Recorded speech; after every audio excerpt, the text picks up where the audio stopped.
Пчеларското здружение Нектар од Битола од денес и во наредните 3 дена е организатор на традиционалната манифестација Денови на македонското пчеларство, која годинава одбележува јубилеј 20 години континуирано организирање и одржување во овој град.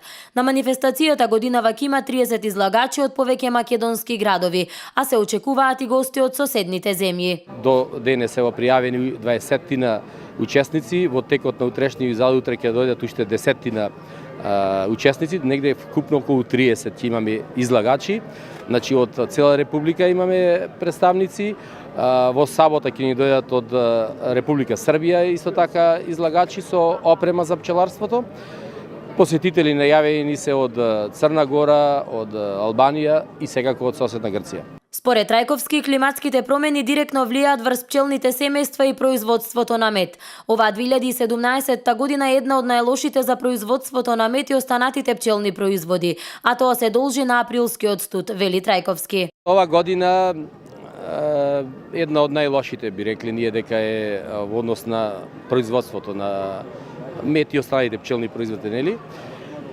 Почнувајќи некаде од она априлско измрзнување што се случи, после тоа се надоврза и сушата, така да лошо поминавме во цела република со одредени исклучоци, некаде 4-5 килограми, некој просек во некои региони до 2 килограми, така да вистина поминавме лошо, меѓутоа ние се одликуваме тоа што сме многу надежта во нас живе и секогаш велиме да сме здрави и живи, следната година дека ќе биде подобро.